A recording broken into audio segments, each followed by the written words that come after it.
welcome to the Fedora Files. I am Gregory Fedora, and once again, I am bringing in my good friend, and probably your friend now too, the paranormal panda, Chip Stetson. How you doing, Greg? I don't even know why I called you that, but Well, I'm just cuddly like one, yeah. But you don't have black eyes, so not yet. Well, not now. In the Not now. past, yeah, Yeah. yeah, you've We've had them in the got past, Halloween pictures. Yeah. yeah, and previous dates, and Yeah, we won't go into that. yeah. So you came back from some trips, and Yes. you have some stories for us. Yeah. Well, we did a road trip down to Texas to see some relatives. Not many left, but we headed down. We went down to Houston to visit NASA, which was really cool. San Antonio to see the lights on the Riverwalk for Christmas. But one of the stops that we went to that I've only been to once, but I hadn't been to this location, and we didn't go there necessarily for ghost hunting, but it was the Dr. Pepper Museum in Waco, Texas. Okay. Mostly it's known for President George W. Bush having his, camp there, and Bill Clinton, and the Branch Davidians. So, but Dr. Pepper's a lot now to clarify that, Bill Clinton wasn't a Branch Davidian, but the Branch Davidian thing happened under during his. his. Yeah. Exactly. I just want to make sure people weren't like, wait, Bill Clinton was a Branch Davidian? No. Yeah. No. Mm-hmm. But Dr. Pepper, it started out in Waco, and it's got this huge museum, which is it has a lot of memorabilia. You can even go into this place, make your own flavored soda. You have to sign up for it, but they give you all these different ingredients, and you can taste test and then create your own soda. They have Dr. Pepper floats. They had something that was called a hot Dr. Pepper. This isn't something that I've had before. It's just Dr. Pepper heated up. I guess that was like a thing during the wintertime, but Really, it just didn't sound good. I didn't want to try it. When just hearing that makes me feel like after I drank it, I would be running to the restroom. Well, and the reason why and not to urinate. No. Yeah. Something about it just makes me think that is going to do something to my intestines. And Well, I don't know why the idea of hot Dr. Pepper put that in my mind, but I was really hoping to have like a Dr. Pepper milkshake, because last time I was in Texas was during the summer, and Whataburger was advertising Dr. Pepper shakes. I went to 6 different Whataburgers. Every single one of them were sold out. It was like I was going to McDonald's, It was like, sorry, milkshake machine. I was for, but I did get a float, which was kind of cool.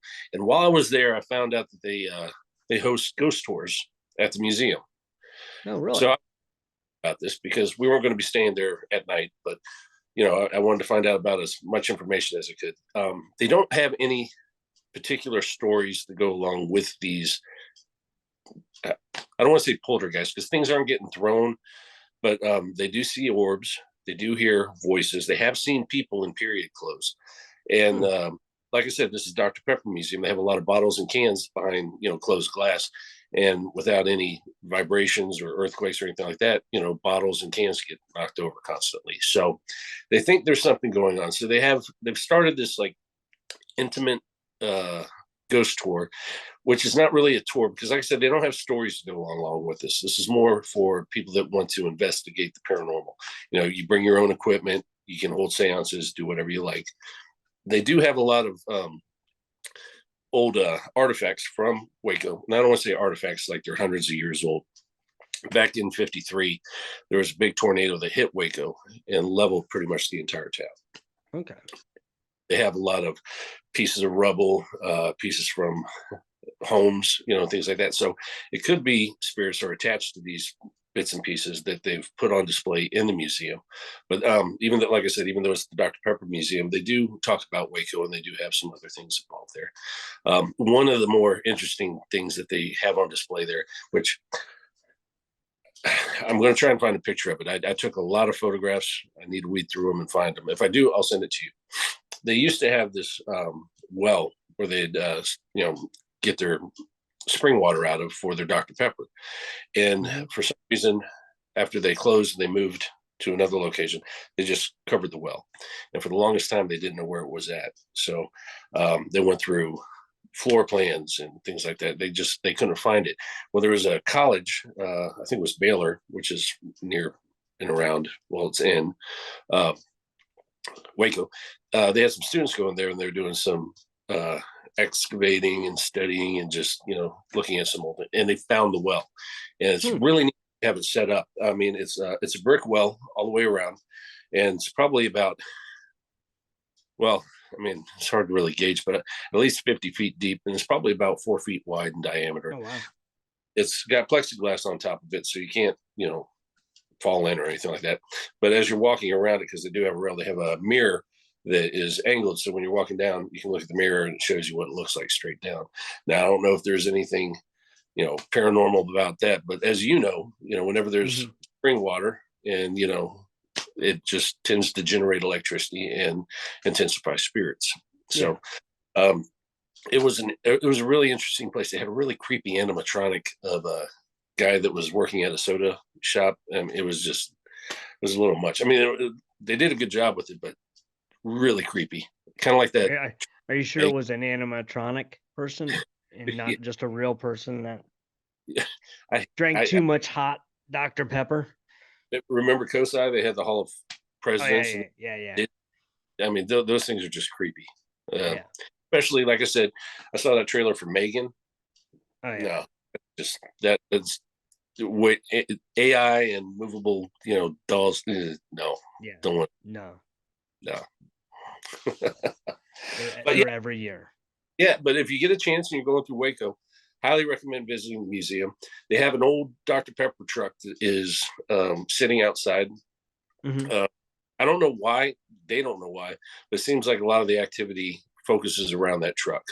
So if you're going to stop by for a ghost tour, make sure you go outside and, check out the truck. But going during the day, make sure you check out the museum, but definitely stop by for Dr. Pepper shake or make your own soda. Don't try Dr. Pepper. It just doesn't. I mean, that could be what all the ghosts are, the people who drank the hot Dr. Pepper and are coming back pissed off. Or all the spirits flushed out of them, right? Yeah. The demons were flushed out of them, and now they stay in the Dr. Pepper. I am stuck on that. That is, I'm just saying that there's something. I'll send you a picture. I mean, there's a can that even had like a recipe for it on the back. It was, which really isn't that. I don't know. You might mix in like a lemon or something like that. And it was this old fashioned small can, had the pull top instead of the, the flip, the one that filled off. Yeah. Like I said, it just not something I want to try. No, I don't want to try that either. So now, did you hit it? You were in Texas. Like, what other places did you hit up? Like, well, we went by Shiner, which I'm happy to say I was able to get some Shiner Premium because I can't get it here. We can get Shiner Box, but not Shiner Premium. Like I said, we did hit Houston Space Center, and I haven't heard if there's any stories or ghosts around there or not, but we did see a couple, which was kind of neat. Got pictures of those too. We did go by the Alamo. We'll do an episode of that because that place is extremely haunted. They had all the Christmas lights. In fact, what they're doing is they're trying to recreate what the actual fort looked like downtown and right outside the Alamo, which everybody knows the Alamo from what it looks like, but that was chapel. The actual fort a lot bigger, and the chapel was that face was on the inside of the fort. They built around, of course, a lot of buildings, but they're wanting to recreate at least the dimensions of the fort so you can see what it looked like, where it was at, and how big it was. So they've started working on that. They started working on that years ago, but it's starting to finally, get some traction. So, but they had one lights there too. If you ever have a chance to go to San Antonio, visit the Alamo, go to the Riverwalk. That place is just incredible all year round. And Mexican restaurant you need to visit is Mi Tierra. They have wonderful, wonderful Mexican food. Open 24 hours a day. Nice. So do you think you're going to head back to the Dr. Pepper Museum sometime and check it out at night? I am when we have more time. If I have to head down by myself, I think it would be kind of fun. There's a lot of places along the way between here and Texas that I can stop along the way. Just this whole country is filled with really interesting hotspots that, Yeah. it's hard to nail it every single one down. I mean, if you watch on TV all these different paranormal shows, I mean, you could watch 5 different shows for 5 seasons or 10 seasons, and none of them hit the same place, as the Mhm. other one. Seems like just everybody has their own story. Everybody wants to be the first to investigate something. It's just a matter Yeah. of digging stories and learning about them. So Yeah. Very cool. We should do a road trip there sometime. That'd be fun. Like, absolutely, I had a blast when we went to Gettysburg. That was a yeah, lot of fun. that's fun. Yeah. And there's some other places when you come back over this area we're gonna have to go hit and check out That'll that be I cool. found out about. So, but yeah, but that's interesting. That's really cool about the Dr. Pepper Museum. I want to find out more. Yeah, no, well, and Find out. when you get there, definitely buy at least a 4-pack of Dr. Pepper made with real sugar. Yeah. It tastes like it did back in the 70s. Corn syrup makes it a lot more sweet. The Mhm. cane sugar, it gives it a really good taste. It's probably, the closest thing you'll have to the original. And it being Waco, of course, they have the original there. So Oh, nice. Very cool. Very cool. But yeah, well, I thank you for coming on and sharing this, man. I This appreciate you is having me on. yeah, I and know I know you I hit had, some other. yeah, I didn't have like stories behind it, but the place was fun. Mhm. The being there, the drinks, of course, Dr. Pepper and everything was wonderful, but just the idea of it being new. They've only started doing this about 5 years ago. So Mhm. this is something kind of fresh. So, I mean, if there's Yeah. other people that like doing ghost hunting, definitely check out Waco. This is someplace not too many people have done. Yeah, very cool. Yeah, it'd be interesting to see some more. And I know you hit some other places that we are going to talk about, like the Alamo, and then I don't want saying the other places you hit in Texas that we're going to talk about No, in the future. So people are just gonna have to tune in and come back and find out the other cool spots you hit. little T. So yeah, yeah. Don't say. It's gonna be a mystery. But again, thanks for coming on and sharing that. And Well, yeah. And for those of you watching or listening, thank you for tuning in. And remember to, as always, stay safe and keep searching. The Fedora Files. Check out fedoracrt.com today.